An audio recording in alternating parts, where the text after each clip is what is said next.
Directors Academy. I'm your host, Angela Elaine, and I'm so glad to be here. And as I said, Happy New Year to everybody. Thank you for tuning in. It's been a whirlwind year already, 15 days into the year, and so much has happened. Some things good, some things bad, but in everything, we're thankful. Want to give a shout out to my godmommy. She has a hotline or a program that they do every Wednesday for those of us who may be struggling with grief or issues. We need to talk to somebody. She is a Christian therapist and she has books out. Godmommy, put your information down in the comment section so that if someone needs to talk and communicate with you, they can do so. Those of you who are coming in, click like and share, hit the love button, the thumbs up, or whatever you have, and put your name in the comment. Let me know that you're watching so I can give a shout out. I like to know who's out there. You know, sometimes I see my numbers and I only see one or two people names that I know they pop up who are friends with me. But then there are some of you who are not friends with me. I don't see your name. Hey, Beatrice. And it's kind of like, I want to give you a shout out because you're taking time out of your schedule to be with me and to listen to what I have to say. And I appreciate that so very much. And also Beatrice, another friend of mine, she has the 4 M's, Monday Morning Music Moments, where she sings a song that's encouraging. Her video is about maybe a minute or two, but she just sings different songs. Hey, Lady Rochelle, she has a show. I'm shouting out for everybody. This is my New Year shout out, right? Lady Rochelle has a show, Warriors Talk. It's the fight against cancer. She always have people on there talking about how you can keep yourself healthy. People who have been through cancer, and she gives a lot of encouraging words like that. So check out her program. Hey, Mom, my mom and my niece are watching. Hello. Hey, Timothy. Good to see you. We're going to get started. A lot of my other friends will chime in later. This question, shout out to my brother. I'm shouting out to everybody tonight. Janelle Nicholas, he is the minister of music of Greater Harvest Missionary Baptist Church. He was on our show last year. Did a phenomenal job. But also he posed a question on Monday about should choir directors be musicians? And his other part of the question was like, well, if we are, you know, if you're not, how do you feel? Do you feel like you're adequate in what you're doing? Or should you know? Or, you know, whatever. And those of you that have your programs that I mentioned earlier, put your information down in the comment section so those who are listening or watching can see it. Hey, my Lady of Wisdom, Demetra Pitts, good to see you.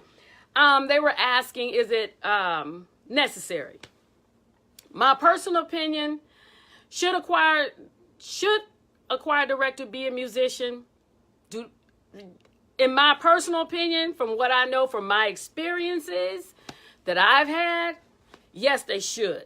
They should. Do they have to be? No, you don't. You do not have to be a musician to be a choir director. Now, let's define choir director, because in different ethnic groups, a choir director means so many different things, okay?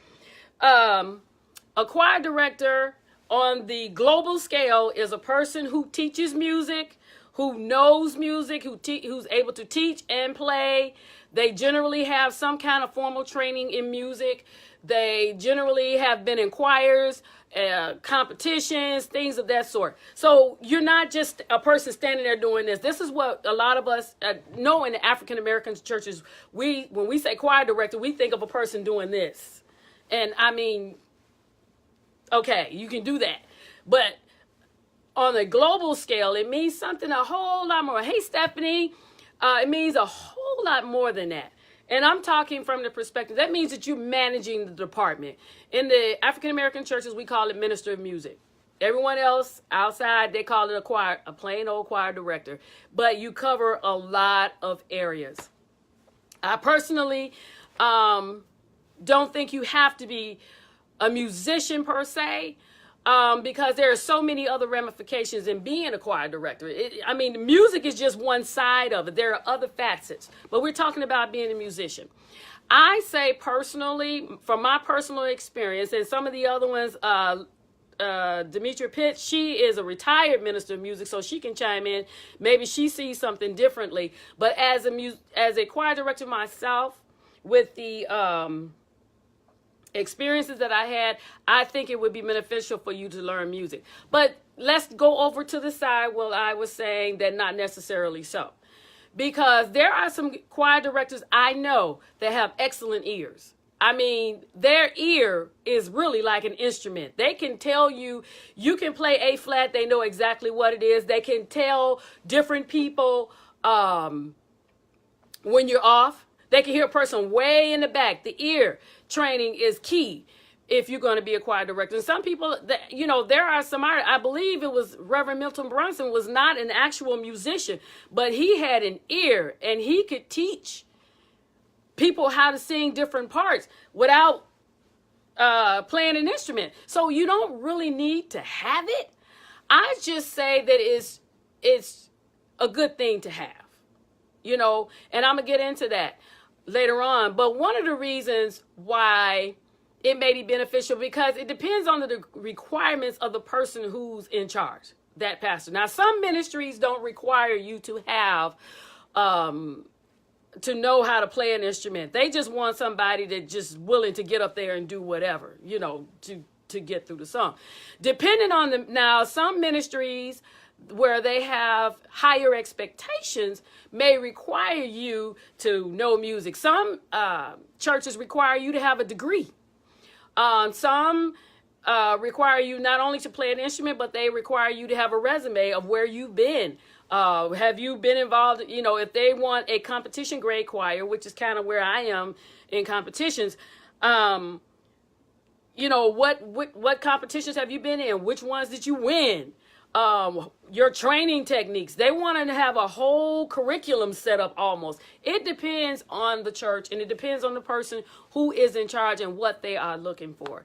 But basically, I would say you need to have a basic knowledge. Thank you, Beatrice, for sharing this video. I think you need to have a basic knowledge. And these are some of the reasons why. Number one, I think you should have an idea about music. What happens if your musician doesn't show up? And Minister David Jones was on my show the last of December, and he brought that up. If your musician doesn't show up, and sometimes musicians, they get a little funny and they may not want to act right. And if you are relying on them to give you the cue to teach the part, then you up the river without a paddle, without a creek, you're lost. Okay? That is one of the main reasons why I suggest that you should know how to play an instrument. If you don't, let me just say this, if you don't know how to play an instrument, a flute, a clarinet, or something, you should at least know the diatonic scale, which is the 7 notes, or the chromatic scale, which is the white keys and the black keys, the 12 notes. You should at least know that. You should be able to identify, go to the keyboard or your flute or whatever, identify the basic keys. If you hear a song, you should be able to say, okay, if you can't call the note out by ear, then you should be able to go to the keyboard and at least play, walk up the chromatic scale or walk up the diatonic scale and at least be able to find the key that it's in. At least be able to give pitches, because you don't want to, I hate to say this, but as a choir director, you almost have to be self-sufficient in a way. I just think it's safer to be self-sufficient. Demetria Pitt says that she has witnessed both. And like I say, it's both sides. And she's a retired minister of music of a big church. She says she has played several instruments, but didn't use that teaching on a regular basis because of other responsibilities. However, there is a young lady that I mentored who does not have formal music training that has perfect pitch. What I mentioned it before about the ear. No, I don't think it's required, but it's extremely beneficial if you're serving in the capacity of minister of music. Exactly. Additionally, I have seen the worst situations where directors were put into place that have absolutely no knowledge of basic music techniques. A disaster waiting to happen. And I totally agree with it. And like I said, it depends on your job description and what you're doing. In our churches, we say we the choir director is basically a person that stands there waving their arm. The minister of music is the person that's over the entire department. Anything related to music, they are responsible for. I hate to go over that side, but it's also there.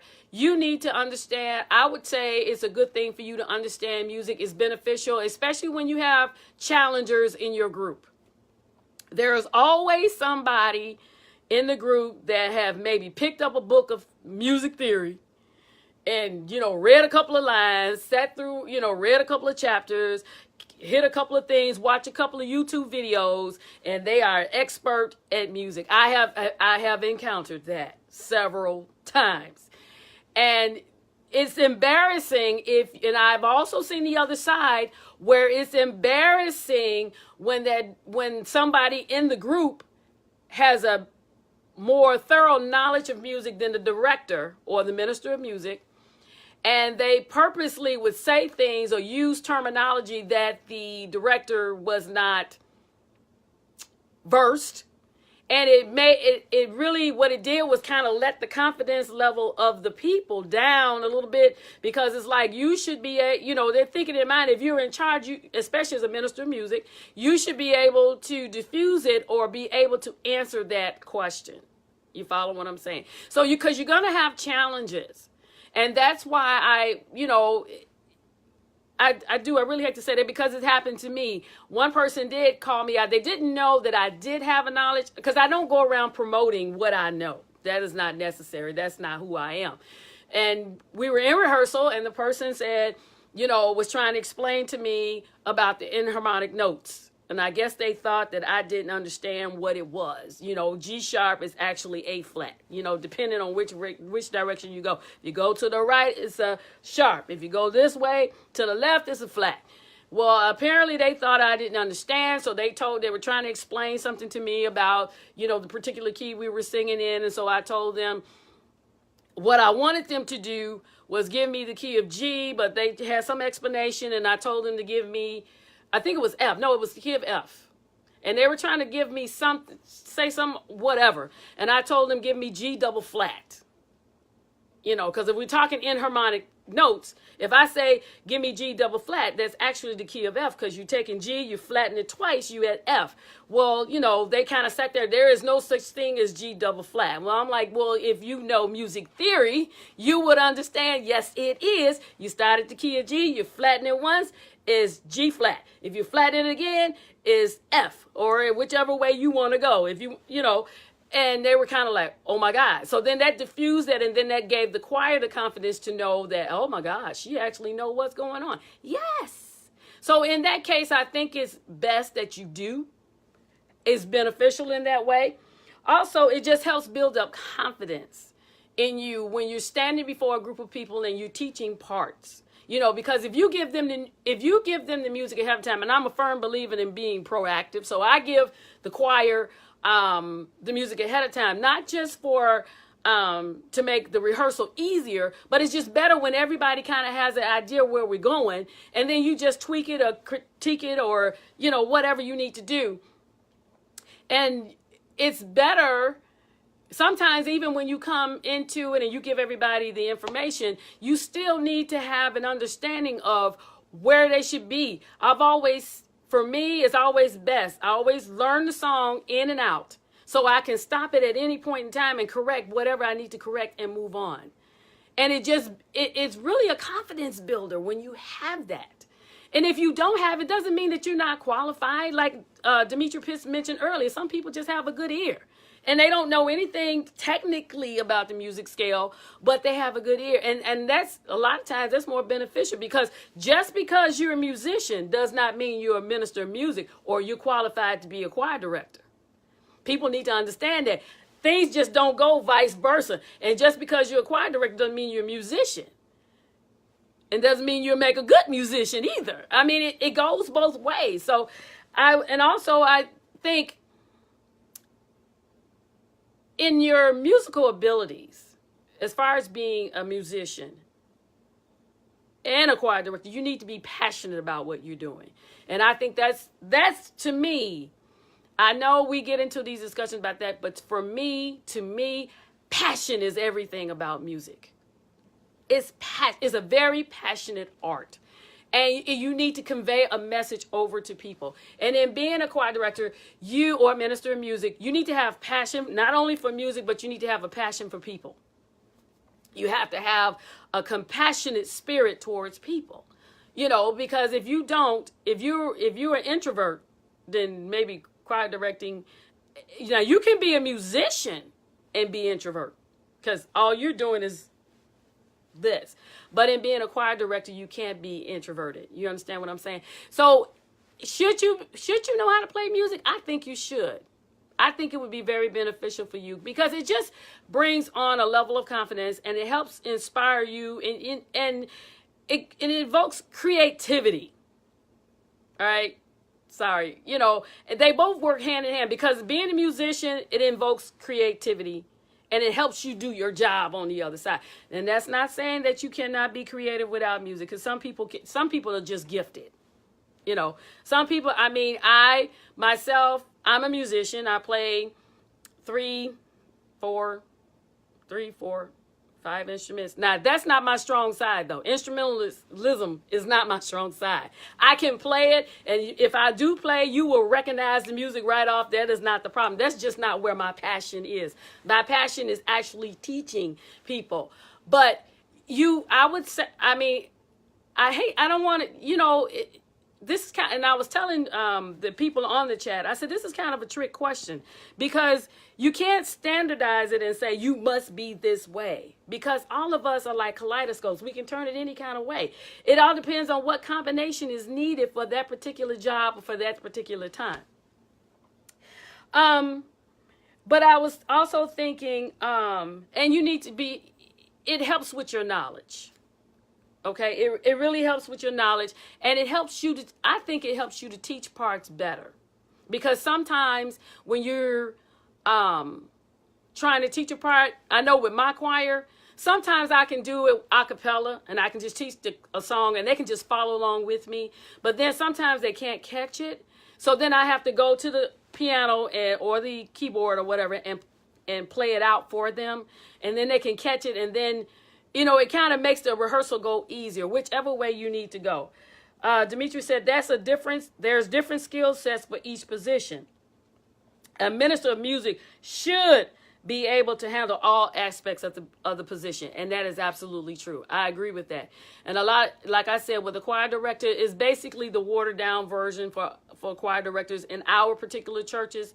They basically somebody that just, you give a song and you direct and you move and whatever else. There's no real study behind it. But if you are a minister of music, there is a study that goes behind that.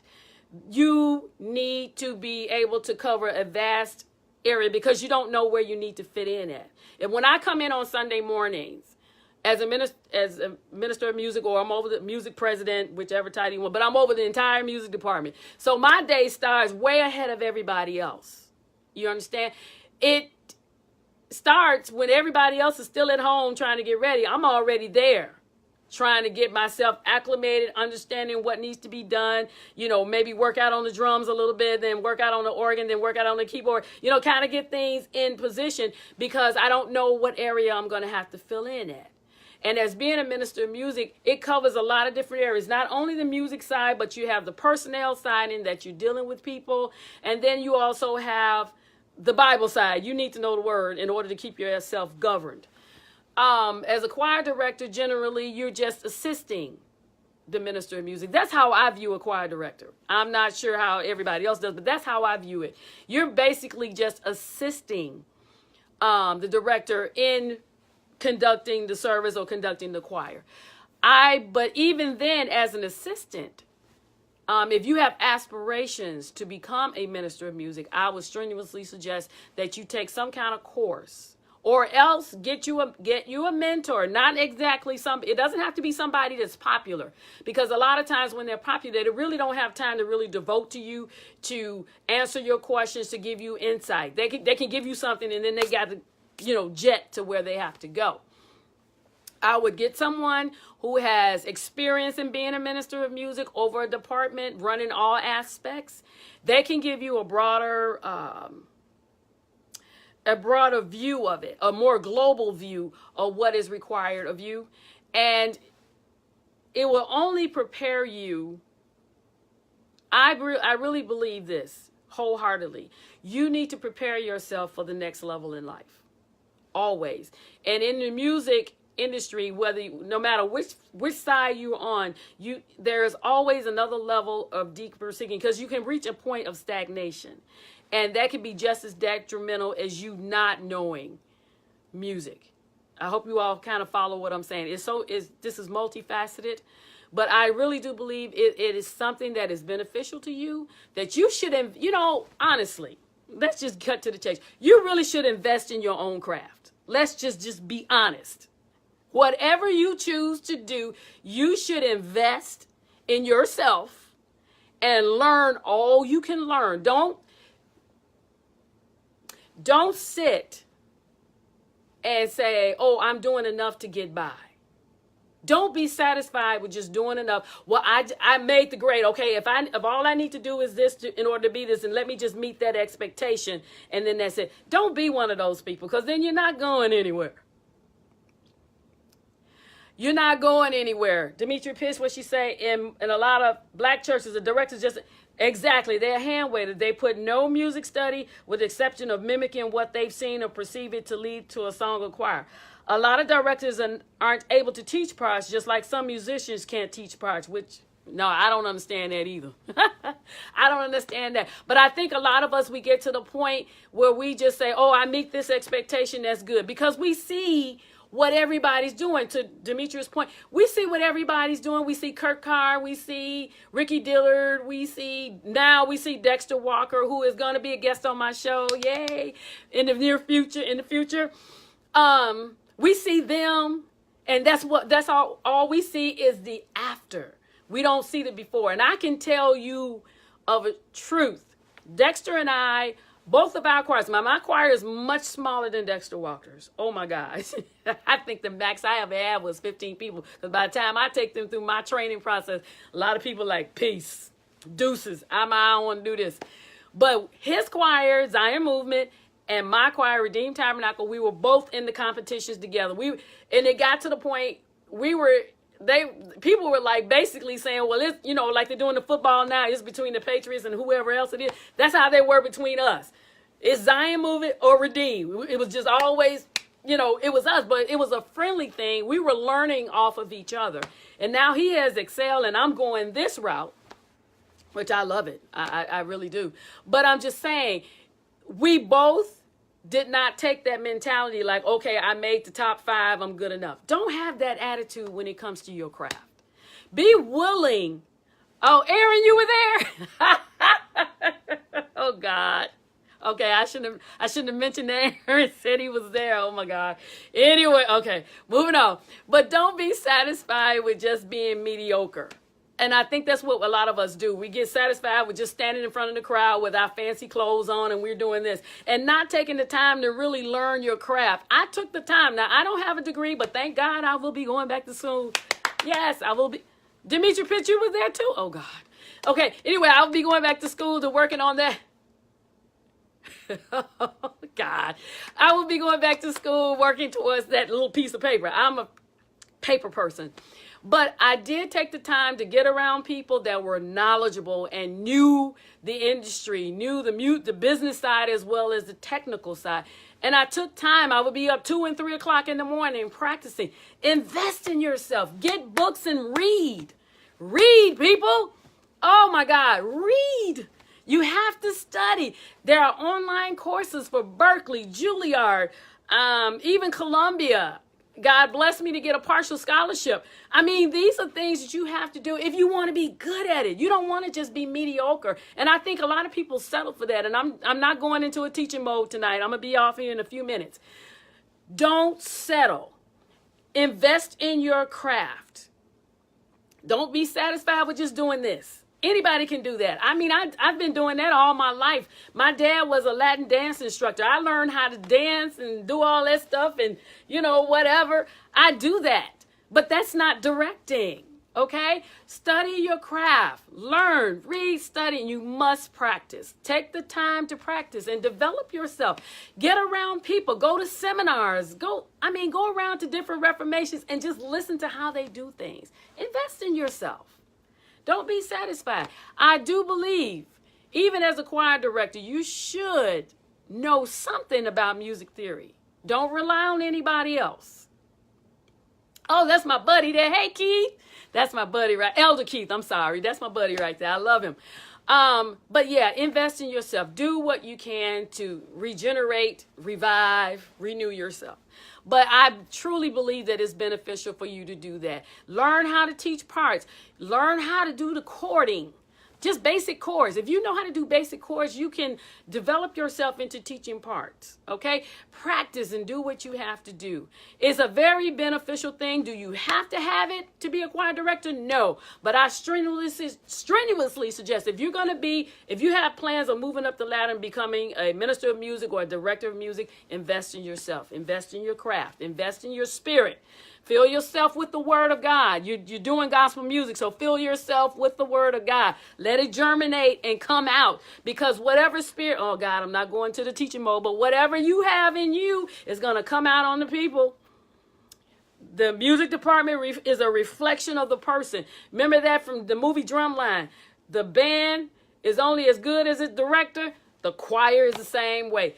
It flows from you to them. Take the time to do what you need to do and develop your craft. Don't be satisfied with mediocrity. Strive for excellence. Push till you get where you need to be. Aaron, what'd you say? Side question. If a person always loses their voice after they sing, is the person doing something wrong? Yes, sir. Absolutely. Yes, you're doing something wrong. You're not, first of all, you're putting pressure on your vocal cords. Second of all, your airway is not open. You're singing from the throat. You should be singing from your diaphragm. I know we everybody kind of like, but you inhale and that air should be pushing. It should be open. You ever heard them sing like you got an egg in your mouth? To keep that airway open, and the air pushes the sound out.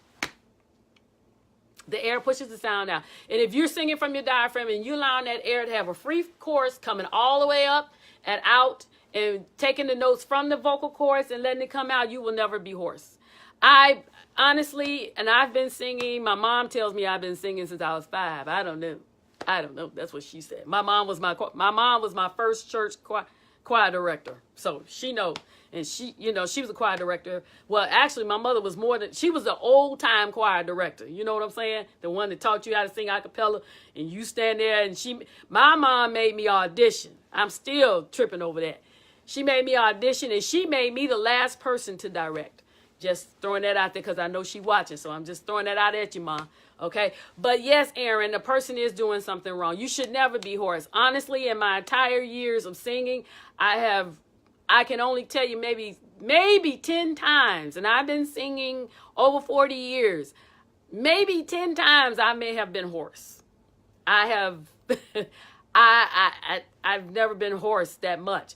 And generally when I've done that, I either had a cold or I was singing the wrong way, singing from my throat as far, and not pushing the air up through to sing.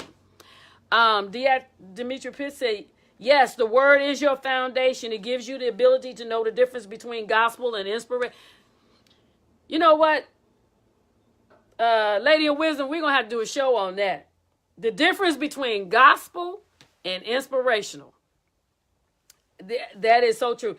And as a singer, you must invest in a vocal coach. That is so true. Invest in a vocal coach.